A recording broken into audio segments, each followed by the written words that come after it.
Salam Logikus. Selamat berjumpa kembali dengan saya, Yusuf Siswantara. Kali ini kita akan membahas soal induksi lemah atau kerancuan induksi lemah. Pada kesempatan kali ini kita akan melihat beberapa argumentasi yang termasuk dalam kategori ini. Yang pertama yang akan kita lihat adalah argumentum ad verecundiam. Apa yang dimaksud dengan argumentum ad verecundiam? Argumentum ad verecundiam adalah sebuah kerancuan yang terjadi karena argumentasi yang dibuat mengacu pada sosok atau tokoh yang terkenal, tokoh yang berwibawa, sosok yang mungkin bisa mempengaruhi banyak orang. Dan tokoh ini itu ingin kemudian membuat atau meyakinkan pemirsanya atau orang lain bahwa apa yang dikatakan atau apa yang menjadi kesaksiannya itu benar hanya karena dia terkenal. Padahal bisa jadi keduanya tidak ada hubungan antara apa yang ingin disaksikan dengan dia sebagai tokoh.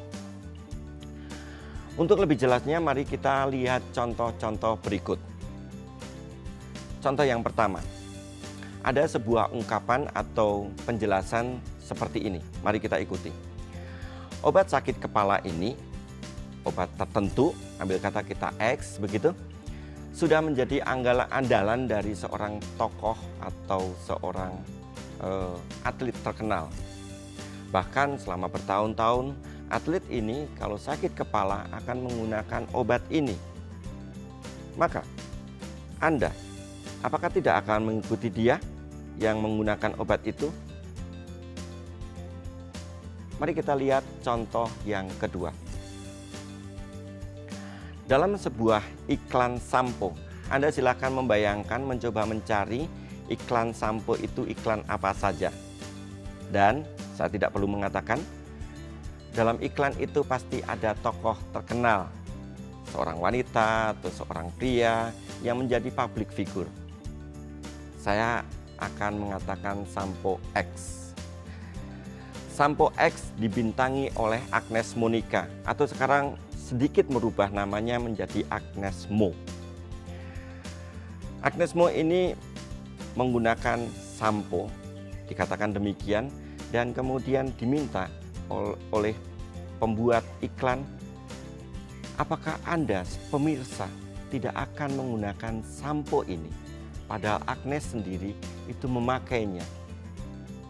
Kita tahu siapa Agnes dan Anda layak untuk menggunakan sampo ini sekali lagi hanya karena Agnes Monica memakainya. Para sahabat sekalian, contoh berikutnya. Dalam sebuah wawancara, ini juga wawancara imajiner supaya tidak menyinggung satu dengan yang lain, ada seorang tokoh nasional, kita sebut saja Susi Susanti. Pada zamannya siapa yang tidak mengenal Susi Susanti? Dia adalah seorang pebulu tangkis nasional, bahkan bukan hanya nasional tetapi dunia. Dia memenangkan Olimpiade.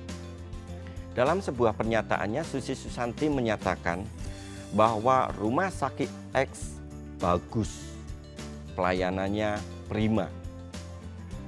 Pertanyaannya adalah, apakah Susi Susanti itu betul tahu tentang rumah sakit itu dengan semua sistemnya?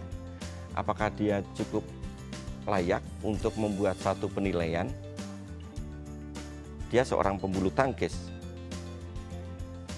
Rekan-rekan sekalian,